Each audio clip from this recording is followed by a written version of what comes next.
Hello everyone and welcome back to our virtual Mishnah Berurah share. We're holding Mishnah Berurah Chelik Beis, and Mirz Hashem today we will be learning Daf Ayin Aleph Amud Aleph. We're going to begin a brand new Siman Kuf Samach Tes.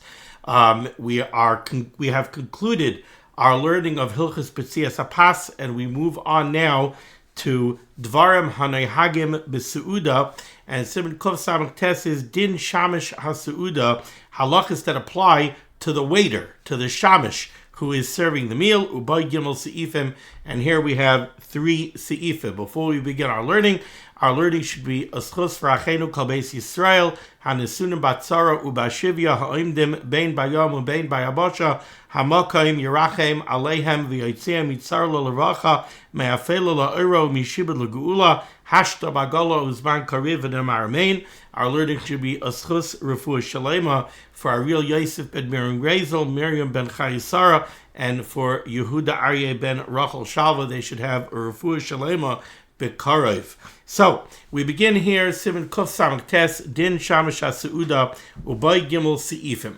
Before we begin, let me read to you a Gemara in Ksubis Daf Samach Aleph Amud Aleph, and really what we're going to be learning here today in Sif Aleph, Sif Beis, is really based on this Gemara in Ksubis. The Gemara in Ksubis says as follows. Amar Rav Yitzchak bar Chananya, Amar Rav Huna. Rav Yitzchak bar Chananya said in the name of Rav Huna, HaKoil Mashin Bifnei HaShamish.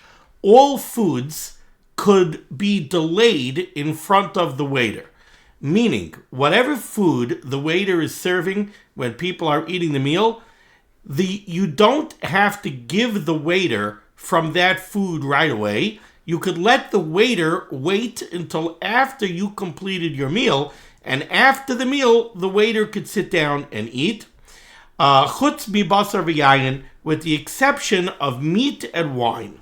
If the waiter is serving meat and wine, you must allow the waiter to partake of the meat and the wine immediately. Don't have meat and wine sit in front of the shamish while he's serving the meal and make him wait to have some meat and some wine until after the meal. And what's the reason for that? The reason for that is when you're serving meat and wine, the waiter who is seeing and smelling the meat and the wine is going to have an acute desire for the meat and the wine, and if you don't give him some meat and wine right away, he could chas v'chalila come to sakana. And in that vein, the Gemara continues, and the Gemara says, Amar Rav Chisda explains, when is this halachah true? By basar shamein, by fatty meat, v'yayin yashan, and aged wine. Because it's fatty meat and aged wine that could arouse such a strong desire in the waiter. Amar Rava said, basar shamein kala shanakula. This halacha that if the waiter is going to serve fatty meat, you have to allow him to partake of it right away, that applies all year round. Because all year round, you take a nice prime rib out of the oven and you slice it and you go ahead and you serve it. It's served hot, it has a beautiful, wonderful aroma, and this problem could exist all year round, that the waiter is going to have a very strong desire for the meat. So that applies all year round. Yayin yashan b'tekufas tammuz. But when it comes to aged wine, that's only negaya during the summer. During the summer, that's when the aroma of the aged wine apparently is very strong. And also the heat of the summer is going to also cause the waiter to have a very strong desire for the wine. Now the Gemara tells over a couple of stories that have to do with this halacha. Amar Rav Anan bar Tachlifa said, Hava ke'imna kamei damar Shmuel. I was once standing before Shmuel, va'aisi le tavshila da'arde, and they brought him a dish that was made out of mushrooms. So they brought him, imagine you go to the restaurant and they have that appetizer with the portobello mushrooms. You have portobello mushrooms in a beautiful sauce. It's got that strong, sweet aroma. And says Rav Anan bar Tachlifa, v'ilav diyoevli, if Mar Shmuel had not given me some of that dish to taste right away, istakni, I would have come to sakana. Amar Rav Ashi said a similar story. Havakim the kami de Rav Kahana, I was once by Rav Kahana. Va'isule gargalide delifta, and they brought him a dish made out of turnip heads. And it's turnips prepared in vinegar. V'ilav diyavli, and if he hadn't given me some to taste, istakni, I would have come to sakana. Rav Papa said, afilu temarta tehinu nisa. Even if you have a particularly fat, juicy date, and you're serving these beautiful, fat, juicy dates, you can't withhold it from somebody who sees it and smells it. You have to give him some right away, because otherwise he could come to sakana. The Gemara turns around and the Gemara says, Klala de Milsa, what's the rule? Kol de Islay, this is very important, this is where our Siman is going to start. Kol de Islay Reicha, any food that has a strong odor, the Islay Kiyuha, or it's a very pungent, that's something that you have to allow somebody who's there to have some and taste it, because otherwise he could come to sakana. Avur bar Ihi uminyamin bar Ihi, Avur the son of Ihi, Minyamin the son of Ihi, they would give the waiter, they would make sure that the waiter would have some of the food during the meal. Chad Safei b'kol mina umina, one of them would give the waiter a taste of every course, the Chad Safei b'chad mina, and one of them would give the waiter only something to fill him up at the beginning of the meal. Mar mishtay Eliyahu ba'dei, with the one who would give the waiter from every course, Eliyahu Hanavi would come and talk to him. Mar loy mishtay Eliyahu ba'dei, and the other one would not get the schus of meeting Eliyahu Hanavi. Hanu, the Gemara continues. Hanu tartin chasidoi.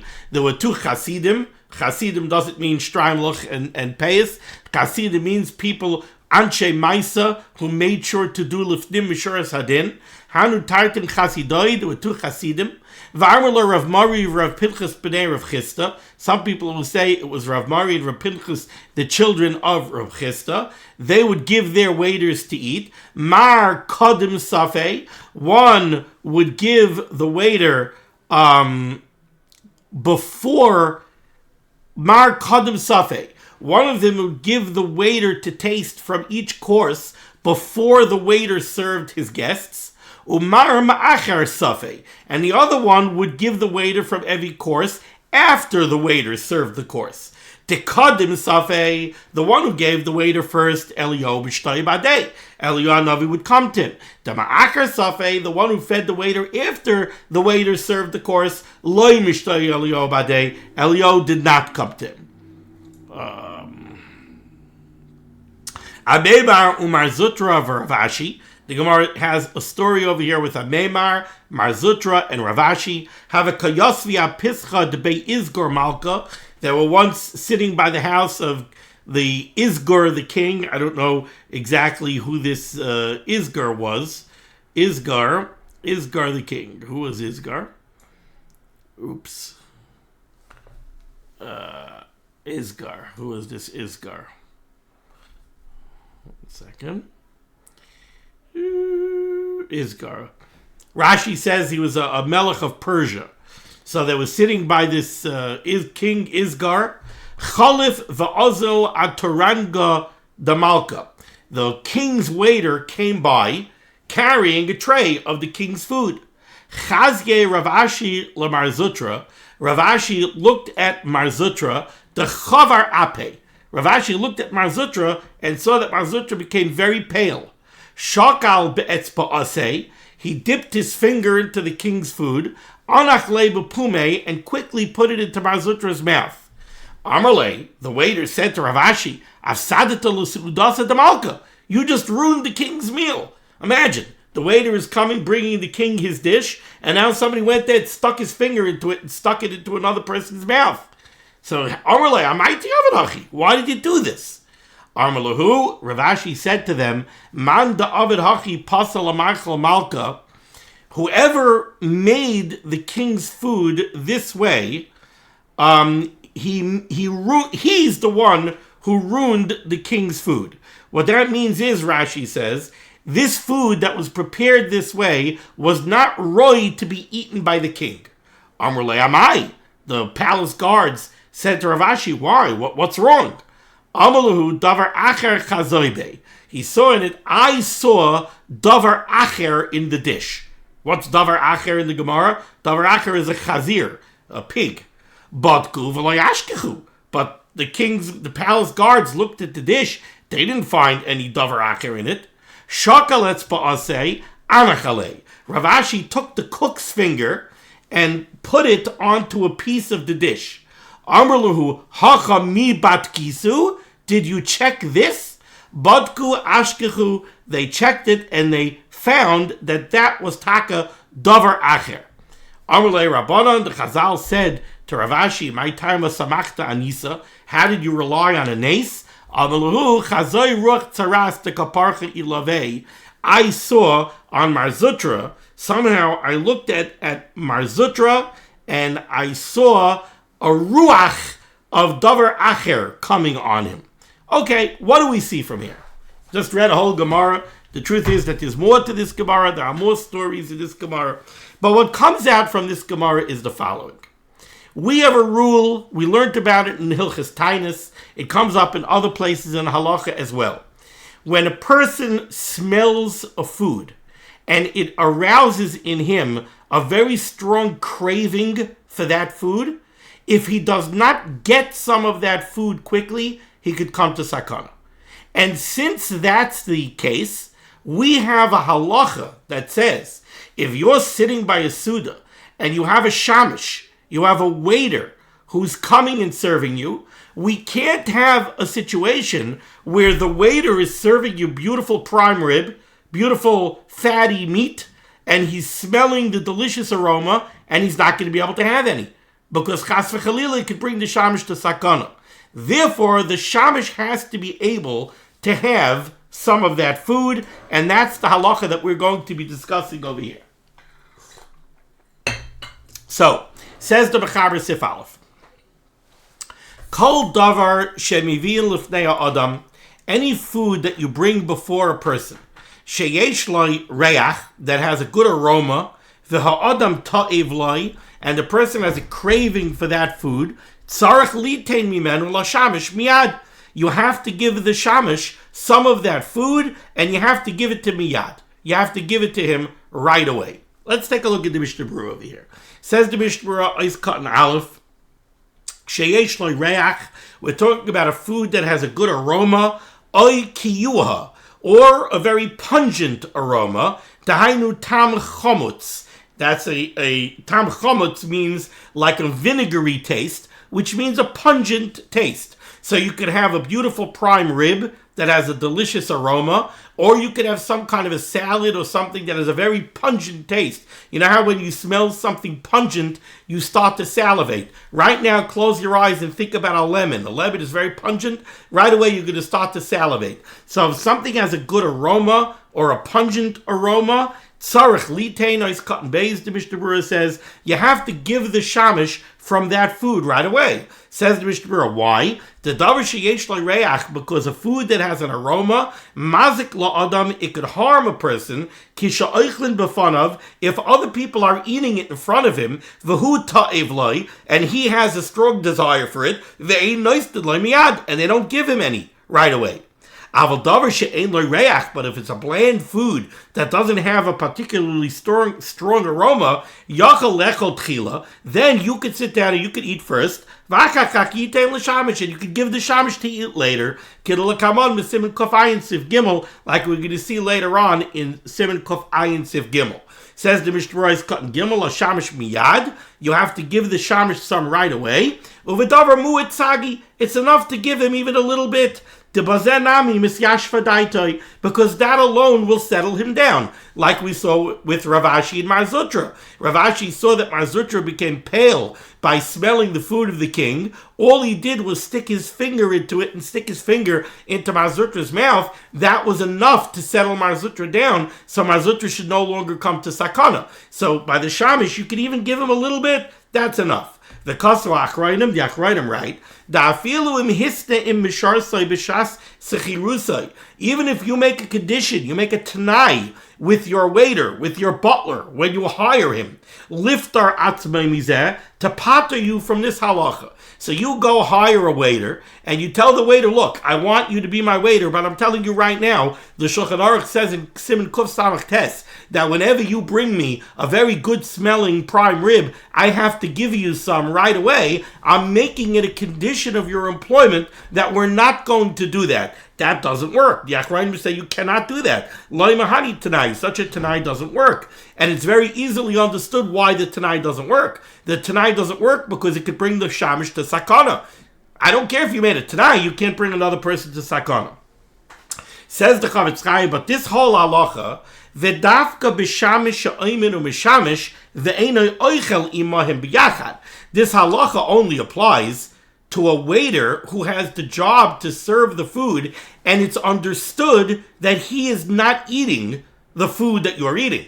When you have but, says the Mishnah Berurah, avalim gamhu meisav ala shulchan imayim, but if the waiter is going to be eating with you, loy tzarich la'akdume, you don't have to give him the food first. In other words, what the Mishnah Berurah is saying is like this.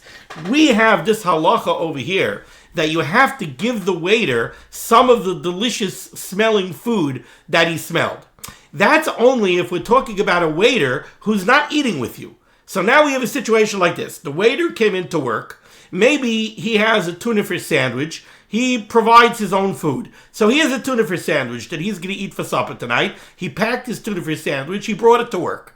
But now he's going and serving your food. He goes to the oven. He takes out a delicious smelling prime rib. You must give him from the prime rib, because if you don't give him from the prime rib, he might smell it and he might come to sakana. But let's say you have a waiter where it's understood that he's eating with you, or even if he's not eating with you, he's eating the same food that you're eating. He's eating it in the kitchen between courses. So when he serves the main, he prepares the main dish, he brings you the main dish, and then he sits down in the kitchen and he eats his own portion of prime rib. So over there, do you have to give him prime rib before you eat the prime rib? Because he might come to sakana? No. Why? Because he's not going to come to sakana. Why not? Because he's going to smell the prime rib and he knows that he's going to eat the prime rib. He knows that as soon as he finishes serving you the prime rib, he's going to sit down in the kitchen and he's going to eat the prime rib. So in that case, you don't have to give him the prime rib first. That's not a problem. Okay. Isa, the Gemara continues the Mishnah Berurah, and he says, the Gemara that I just read to you from Ksuba Samachal from Beis says, somebody who smells the delicious aroma of a good food, and he craves now to eat that food, if he can't get it, if he salivates for that food, because of the strong desire for that food, lo yivla, he should not swallow that saliva. Because that can endanger his well-being. Instead, he should expectorate, he should spit that saliva out and not swallow it. So, if you're walking down the street and you walk by a restaurant and you walk by a good deli, and they have some good, hot, fatty pastrami, and they're slicing the pastrami to make a good pastrami sandwich, and you smell it, and you're like, oh boy, do I want a pastrami sandwich. But you're not going into the restaurant now, and you can't get your hands on any of the pastrami, but you're salivating from the pastrami. You should expectorate that saliva. You should not swallow that saliva. Now, I'm not a doctor. I can't tell you what the medical field would say about this. I don't care. It's a Chazal. So the doctors could stand on their heads. If Chazal say it could bring you to sakana, it could bring you to sakana. The way I understand it is, we know that salivating is the beginning of the digestive process. So when you smell that pastrami and you start to salivate, it makes sense to me that saliva probably contains in it whatever is necessary to break down that item that caused the saliva to come. And I don't care if medical science corroborates this or not, just chalk it up to more things that they don't know. But it makes sense. if you go smell delicious pastrami, the Rabbeinu Shalom made the body, so that the brain processes the smell of the pastrami. It turns on the digestive system, and it tells the digestive system, please put out saliva with all of the necessary components to break down Romanian pastrami. Now that saliva comes into your mouth, but you don't have Romanian pastrami to break down. So now you have the chemical components that are necessary to break down the pastrami, but you don't have the pastrami. If you're going to swallow that saliva contains chemical components in it that were never used. And maybe that could be harmful to the rest of your digestive tract. If it had Romanian pastrami to break down, so fine, it would be used. But now it's unused, and it goes through the stomach and through the intestines and everything else, maybe, and that apparently can be harmful, and therefore you should spit that saliva out.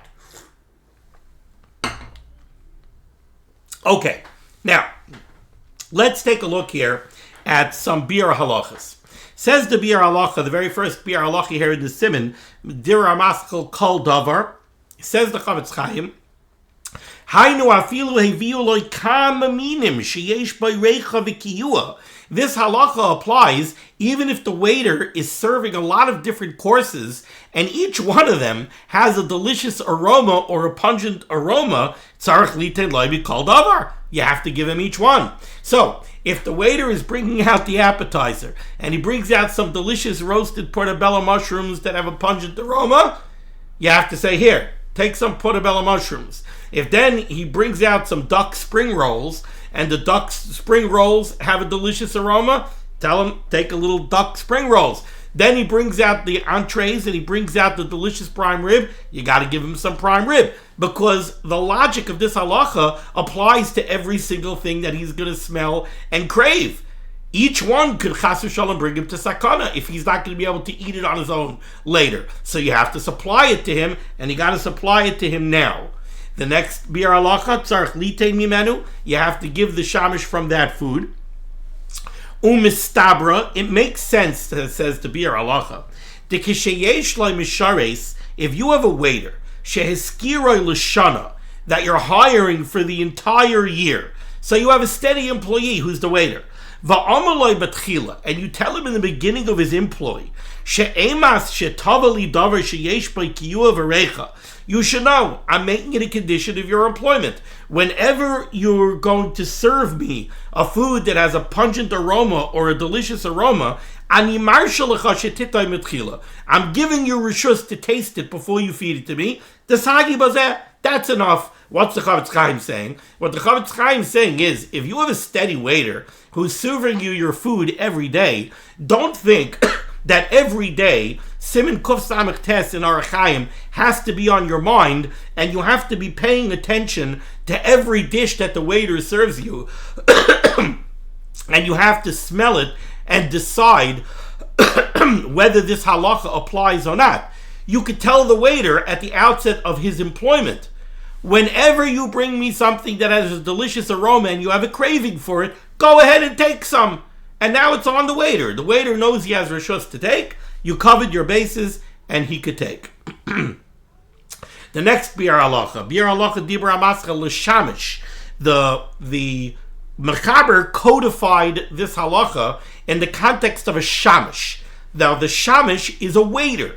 So we're talking over here about a waiter who's bringing you the food. So he has exposure to the food while he's bringing it to you. And we're telling you that there's a halacha, if there's a good aroma, a pungent aroma, you have to give the waiter some so you shouldn't come to sakana. But it's all codified in the context of a waiter. Says the biur halacha, va'afilu eina mishamish besuda. Even if he's not the waiter, rak bevashel hamaychel. Maybe he's the chef. Va'afilu ein mezaynos of olav. And this is true even if you have no achrayus to feed him. So, let's say you hired a chef. You have a personal chef who cooks for you. and you pay him $65,000 a year, and in his contract there is no clause that requires you to feed him. The understanding is that he brings his own meals. So he works during the day, he brings a tuna fish sandwich for lunch, and he brings a couple of hot dogs for supper, but his food is on him. His food is not on you. Still in all, the same chiyuv applies. He's a cook, so he's getting exposed to the food the same way the shamish is, and it's a question of sakana. It's very nice that he brought 2 hot dogs to eat for supper, but when he smells your prime rib, he's going to have a taiva for it. He can come to sakana. So you have to allow him to take from the prime rib. Ubishas mashma oid b'yoser, and says the Chavetz Chaim that in the Gemara it's mashma, that not only does this apply to a chef or to a waiter, these are people who work for you, ta'afilu ba'adam da'alma she'enoi mishamshoy. Even stam a person that's not in your employ, it has nothing to do with you. Im era, if it happens, sha'imid b'sham b'shasha mevian loy dvar recha v'kiyua, if it happens that this individual is by you and is exposed to your food when they serve you something with a delicious and a pungent aroma, you have to give him some to taste. So he shouldn't come to sakana. So if you have a gvir who's sitting in his dining room and he's about to start supper, and the waiter comes and brings him his steak with his mashed potatoes and gravy and everything else, and a meshulach comes in and asks him for some tzedakah, and the meshulach comes and he smells the steak, you got to give him some steak, because so what? He's not in your employ. He's going to smell the steak, he's going to have a taiva for it, and he could come to sakana. So right away, cut him a little piece of steak and give him a piece of steak. Now you don't got to serve him a whole steak. You could give him a davar mu'at, the Mishnah Berurah said. You can give him a tiny bit, but you got to give him a taste. Otherwise, chas v'chalila, he can come to sakana. V'hashas b'meimer de Rav Huna sham, and the Gemara in Ksubis that spoke the story of Rav Huna that I read to you. V'chein ha-Shulchan Aruch denachdu dina b'shamish. This that the Gemara and the Shulchan Aruch is codifying this halachah in the context of a waiter. Why is it codifying it in the context of a waiter? Why not just tell me, anytime somebody serves you food and somebody else has the opportunity to smell it, if it has a very strong aroma or a pungent aroma, you have to give him some. Why codify it in terms of a waiter? Says the Bir Halacha, Efshe Mishum Dorcha de Bilsanakti. That's only because that's the derech of the world. Sha'ashamish b'vaday oimid sham b'shashim eviyai. Because the waiter, we know, is going to be exposed to the food. So that's why the halacha was codified in terms of a waiter. It's not, who else are you going to mention? Who is it normal to have by you when your food is being served? It's possible that because of this, we have the minig in ganz Klal Yisrael. When a person comes into his friend's house, when his friend is eating, whenever your friend comes and you're sitting down by supper, you don't have him stand there while you eat. You say, "No, come, have a bite." Why? Because of this halacha. Because we don't want him to come to sakana. Truth is that I'll tell you another time that this halacha can be negeah. Let's say you're sitting down to eat with your family. And let's say you have that not everybody is eating the same thing. Let's say you made hot dogs for the kids. For the kids, you made hot dogs, and mommy and daddy are having a steak. And now the kids are sitting around the table, and they smell the delicious aroma of the steak. And they say, "Ooh, can I have some?"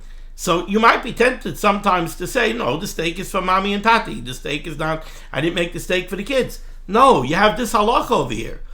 If they smelled the steak and they have a strong craving for the steak, you got to give them a piece of steak. Now, you don't got to go make them a steak. You could go cut a small piece of steak and give them a small piece of steak. But a small piece of steak, you have to give them. So this halacha, we don't have, generally speaking, we don't have waiters, but this halacha is very, very negaya. The next Bir halacha, the Mechaber said that you have to give the shamish miyad. You have to give him right away. He says, Ayin b'Mishnah Berurah Sifkat and Gimel, v'noita davar The chol din zehu b'mekaymai she'ena misharis oichel may oisan mine mezoinos shenoisen labalabayis. This is very important. The Chavetz Chaim says, understand when this halacha is negeya. This halacha is negeya if the waiter is not going to be eating the same food that you're eating. Lefikach nafshay misavel lezeh. That's why he has a very strong craving for the food. He is planning on just having a tuna fish sandwich for supper. But he's working in the kitchen and he's smelling your delicious roast beef. That's when this halacha kicks in and you have to give him roast beef. But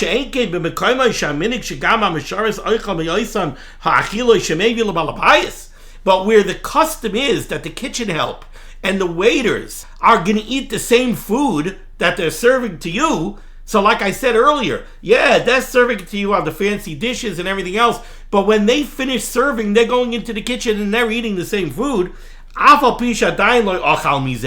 Even though they don't get to eat until later, you don't have to make sure to give them first. This is the same as what the Magen Avram paskins, and this is what the Mishnah Berurah said in Sivkat and Gimel, that if the waiter is going to be eating with you at the table, then this halacha doesn't apply. Maybe that's why we find that people aren't very, very nizar in this halacha, because it is usually not negeya. So again, to wrap up what we have seen so far over here at the outset of Siman Kuf Samech Tes, there is a physical danger, a physical risk, and that is whenever somebody smells the strong aroma of a food, whether it's a pungent aroma or a different type of aroma, the delicious aroma of a prime rib, whenever somebody smells the strong, tempting aroma of a food, and he cannot get to that food, he could come to sakana. That brings about a very practical problem. The practical problem is, if you have a waiter who serves you your food, and generally speaking, he does not eat the same food that you're eating. So, b'derech klal, by default, he doesn't have the option to eat the food that he's serving you. If that's the case, says the Shulchan Aruch, when he brings out that food, you got to give him some right away. Because if not, he could come to sakana. But let's say he does have the option to eat that food.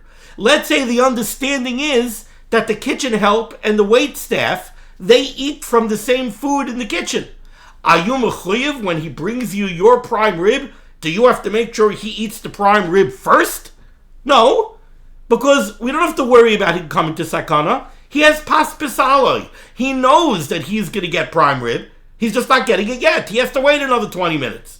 But he's not going to come to sakana, and then this halacha does not kick in. Okay, let's go weiter now. Second line down in the Shulchan Aruch, 2 words in. Umidus chasidus. We saw this in the Gemara in Ksubis, says the Mechaber, Umidus chasidus, it would be Amidus chasidus, Litein loy biyad, to give the waiter right away, mikol min v'min, that you should give the waiter a taste of everything that he's serving, even if it doesn't have an exceptionally strong or pungent aroma. The bottom line is, he gets to see all the delicious food that he's serving you. So, okay, it doesn't have that strong aroma that's going to make him start to salivate. But still in all, he looks down at the plates and he has a taiva for the food. So it's a midas chasidus to give him from everything that he's serving. And that's what we saw in the Gemara in Ksubis, that the one who did that had Eliyahu Hanavi come to him, because he did a midas chasidus, so Eliyahu Hanavi came to him. The one who didn't do that, the one who only gave the waitstaff from the very delicious aroma foods, he was B'kaim the halacha, but he didn't get Eliyahu Hanavi. Says the Mishnah Berurah Katan Daled, we call min v'min, hainu afilu b'davar deles be'reicha v'kiyua. This means even from the foods that don't have strong aromas or pungent aromas. Dal kol panim gam bazeh mitztarhu. Because the bottom line is that even by these non-aromatic foods, the waitstaff could still have tsar. They could still suffer from the fact that they're not going to eat it. It sounds like they won't come to a physical danger. They won't come to sakana if they don't smell it and salivate. But they will be mitzvah They look at the delicious duck spring rolls and they wish that they could have some. So give them a taste. When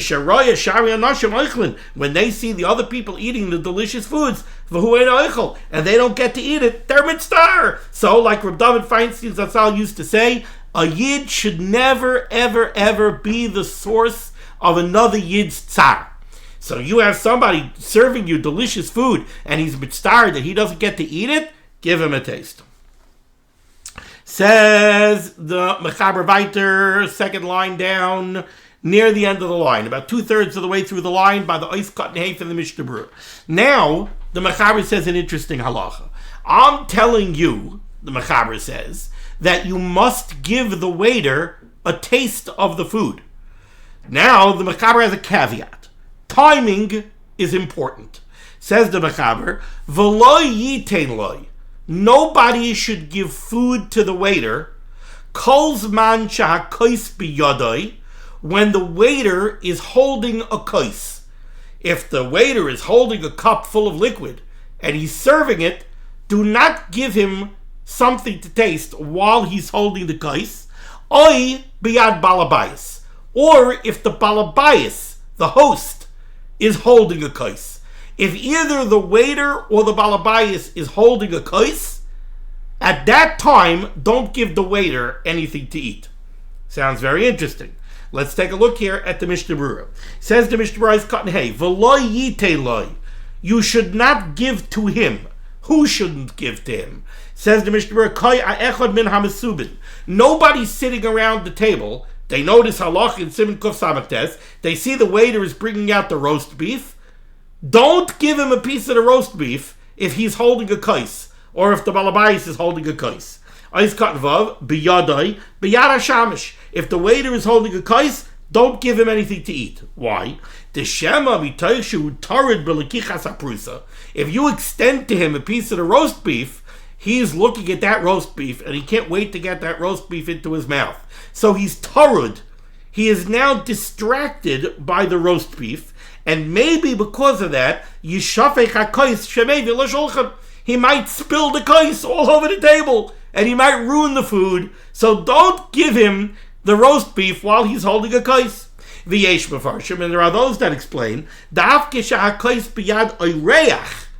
even if one of the guests that are sitting around the table is holding a kos, that guest should not extend a piece of roast beef to the waiter while he himself is holding a kos. So like he says, V'yesh mefarshim, even if one of the guests is holding a kos, lo yitein ba'isa shalosh amish. He should not extend a piece of food to the waiter while he himself is holding a kos. Why? Because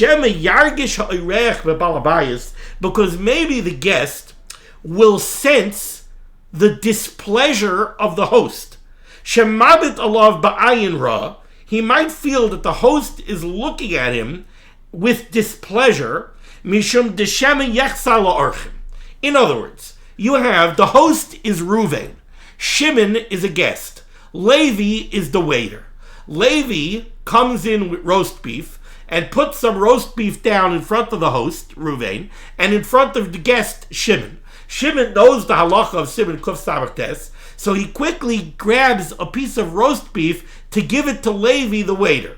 Now Shimon, while he's doing this, is holding a kos. So with one hand he's holding a kos, with the other hand he's taking a piece of roast beef to give it to the waiter. While he's doing this, he glances at Ruvain. Ruvain is the host. And somehow Shimon senses, I don't think Ruvain is so happy with the size of the piece of roast beef I'm giving the waiter. So what? Now Levi is feeling very awkward, and maybe out of his feeling of awkwardness, he'll drop the kos, and again, he'll mess up the Suda. That's what the Yesh Mefarshim say. Let's read it inside. The Yesh Mefarshim, there are those that explain.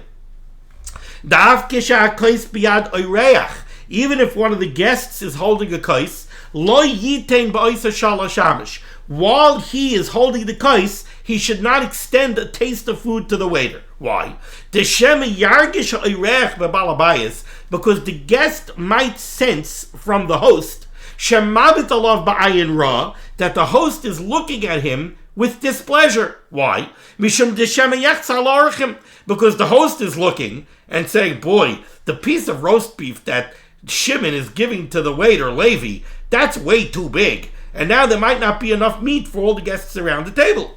Umarates, and now the guest might get upset, v'yeshafech hakos biyadai, and drop the kos. Ice cotton zayin, or biyad balabayas. Don't give the waiter food while the balabayas is holding the kos. Kanal, this is the same thing that we saw before. The reason for this is the shema yakbid balabayas. So again, if Ruvain is the host, and Ruvain is holding a kos, Shimon, who's a guest, should not give food to the waiter Levi while Ruvain the host is holding the kos. Why? Because you might upset the host.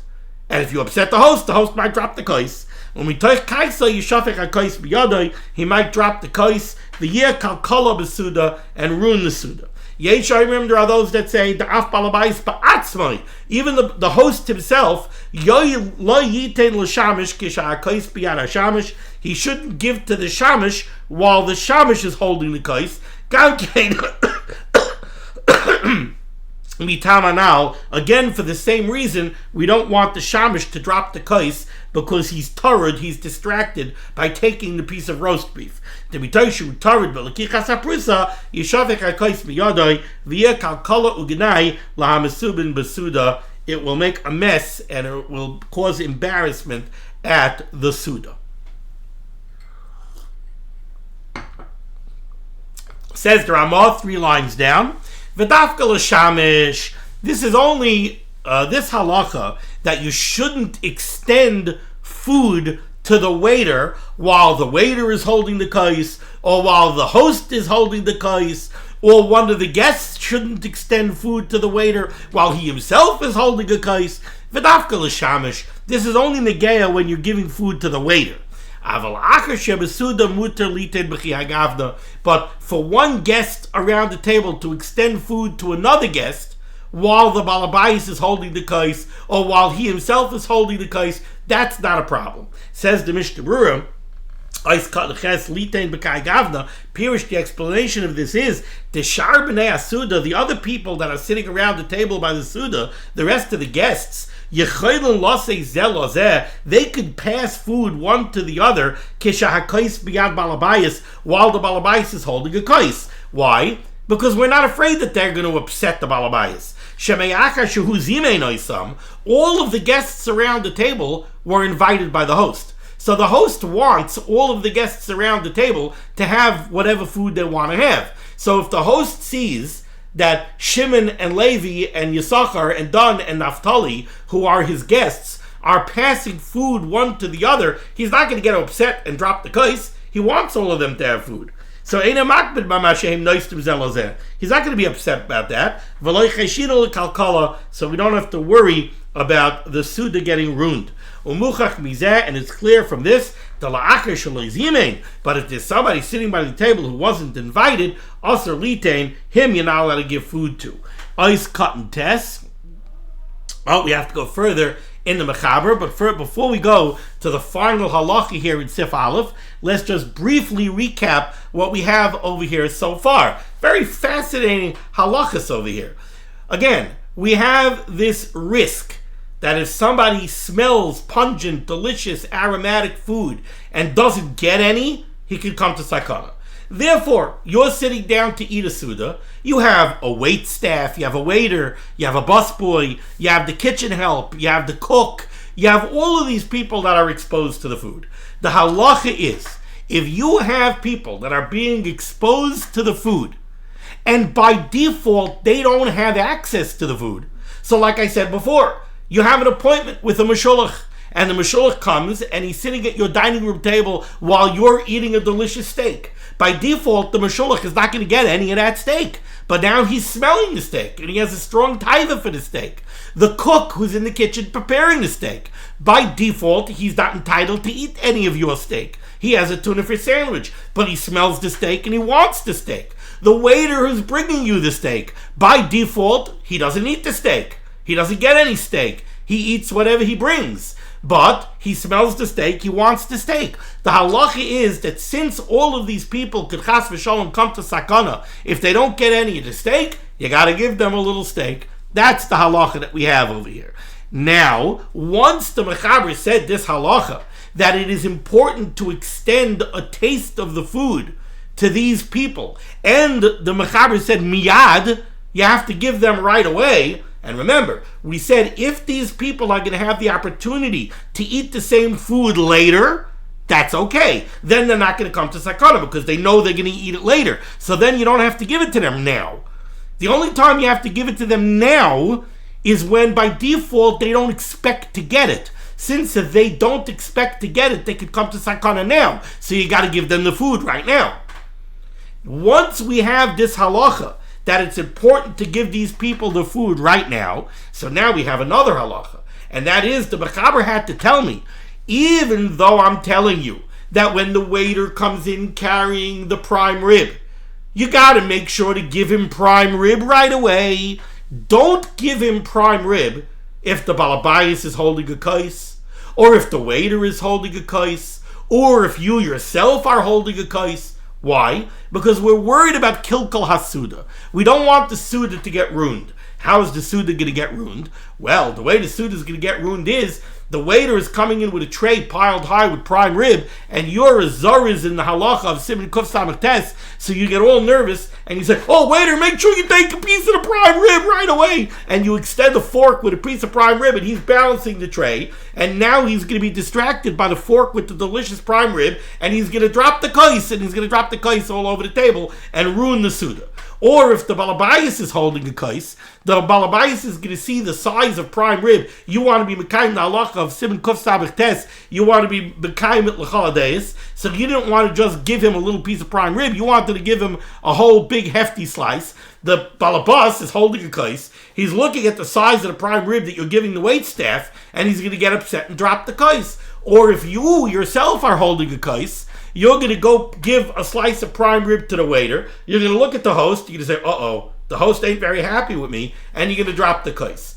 So because of kilkul suda, don't extend the food to the waiter if you're holding a kais, or the balabais is holding a kais, or the waiter is holding a kais. Now, how about the people, the guests themselves that are sitting around the table? Could they pass food one to the other while the balabais is holding a kais? Yes, they can. Why? Because the balabais isn't going to get upset. He wants all of his guests to have whatever they want. So that isn't a problem. Now, the last halacha of Sif Aleph, I just made this decision, but it's a good decision. I'm going to leave the last halacha of Sif Aleph here for tomorrow, because the first halacha of Sif Beis is based on the last halacha of Sif Aleph, and there's a lot what to say about it, so we're going to break over here. Thank you so much for joining me for limud HaTorah. This list of limud HaTorah should be Megan against Klal Yisrael. The Baruch Shem should send Yeshua's refuahs parnasa sheduchim to those in need, and we should be zoichet to see the Geula Shlema with the B'yas Gal Tzedek B'Beher of Yameinu. Amen. Be well.